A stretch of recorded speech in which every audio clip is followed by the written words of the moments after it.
بسم اللہ الرحمن الرحیم۔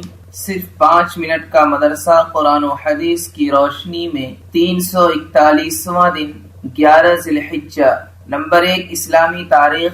امام غزالی رحمۃ اللہ علیہ حجت الاسلام امام غزالی رحمۃ اللہ علیہ کا شمار تاریخ اسلام کی عظیم شخصیتوں میں ہوتا ہے۔ آپ کا نام محمد اور کنیت ابو حامد تھی۔ سن 450 ہجری میں عراق کے علاقہ طاہران میں پیدا ہوئے۔ ابتدائی تعلیم اپنے وطن میں حاصل کرنے کے بعد نیشاپور جا کر امام الحرمین کے حلقہ درس میں شامل ہو گئے۔ تھوڑے ہی دنوں میں آپ کا شمار اپنے زمانے کے بڑے علماء میں ہونے لگا اور صرف 34 سال کی عمر میں نظام الملک نے بغداد کے مدرسہ نظامیہ کی صدارت کے لیے آپ کا انتخاب کیا، جو اس وقت ایک عالم کے لیے سب سے بڑی عزت اور شرف کی بات تھی۔ آپ نے اپنے علمی و عملی کمالات کے ذریعے عالم اسلام کے دل و دماغ پر گہرا اثر ڈالا اور اللہ تعالی نے آپ کے ذریعے امت مسلمہ کو بے حد نفع پہنچایا۔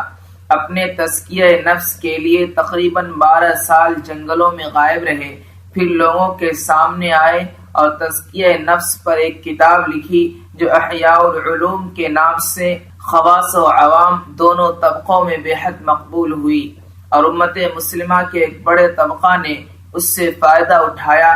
آپ کی وفات سن 505 ہجری کو 55 سال کی عمر میں اپنے وطن میں ہی ہوئی اور آپ وہیں مدفون ہوئے۔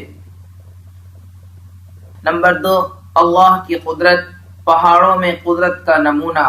اللہ تعالیٰ نے زمین پر بلند اور اونچے اونچے پہاڑ بنائے جس کی چوٹیاں بادلوں سے بھی اوپر تک پہنچی ہوئی ہوتی ہیں، اور پھر اسی پہاڑوں سے ندیاں، سمندر، دریا، جھیل اور میٹھے میٹھے پانی کے چشمے جاری کیے، جس سے تمام مخلوق اپنی پیاس اور زندگی کی ضروریات پوری کرتی ہیں۔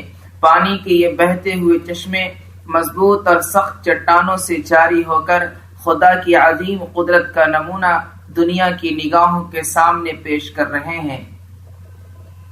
نمبر 3 ایک فرض کے بارے میں۔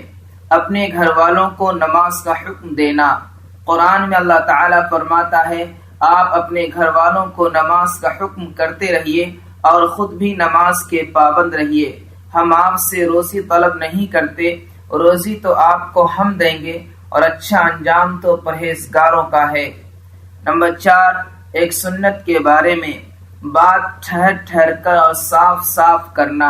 حضرت عائشہ صدیقہ رضی اللہ عنہا فرماتی ہے کہ حضور صلی اللہ علیہ وسلم کی بات جدا جدا ہوتی تھی، جو سنتا سمجھ لیتا تھا۔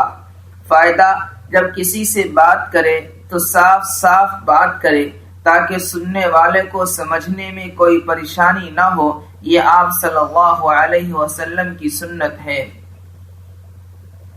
نمبر 5 ایک اہم عمل کی فضیلت۔ 12 رکعت نفل نماز ادا کرنا۔ رسول اللہ صلی اللہ علیہ وسلم نے فرمایا، جو شخص ایک دن میں 12 رکعت نفل نماز پڑھے گا تو ان نمازوں کے بدلے میں اس کے لیے جنت میں ایک گھر بنایا جائے گا۔ نمبر 6 ایک گناہ کے بارے میں۔ کسی کے صدر کو دیکھنا۔ رسول اللہ صلی اللہ علیہ وسلم نے فرمایا، اللہ تعالی لعنت کرتے ہیں اس شخص پر جو جان بوجھ کر کسی کے صدر کو دیکھتا ہو، اور اس پر بھی لعنت ہے جو بلا عذر صدر دکھلاتا ہو۔ نمبر 7 دنیا کے بارے میں۔ دنیا سے بے رغبتی کا درجہ۔ رسول اللہ صلی اللہ علیہ وسلم نے فرمایا، دنیا کی بے رغبتی سے بڑھ کر اور کوئی عبادت نہیں ہے۔ نمبر 8 آخرت کے بارے میں۔ قیامت کے دن بدلہ۔ قرآن میں اللہ تعالیٰ فرماتا ہے، جب ہم ان لوگوں کو اس دن جمع کریں گے جس کے آنے میں کوئی شک نہیں، اور ہر ایک آدمی کو اس کے اعمال کا پورا پورا بدلہ دیا جائے گا اور ان پر کوئی ظلم نہیں کیا جائے گا۔ نمبر 9 طب نبوی سے علاج۔ بخار کا علاج۔ رسول اللہ صلی اللہ علیہ وسلم نے فرمایا، بخار جہنم کے اثر کے پھیلاؤ کا نتیجہ ہے، لہذا اسے پانی سے بجھاؤ۔ فائدہ، پانی میں تر کیے ہوئے کپڑے کو نچوڑ کر بدن کو پوچھنا یا پیشانی پر تر کی ہوئی پٹی کو رکھنا بخار میں مفید ہے۔ نمبر 10، قرآن کی نصیحت۔ قرآن میں اللہ تعالیٰ فرماتا ہے، نیکی اور پرہیزگاری اختیار کرنے اور لوگوں کے درمیان صلح کرانے میں اللہ کو اپنی قسموں میں آڑ مت بنایا کرو، یعنی نیک اور اچھے کام نہ کرنے کی قسمیں مت کھاؤ، بے شک اللہ تعالیٰ سننے والا اور جاننے والا ہے۔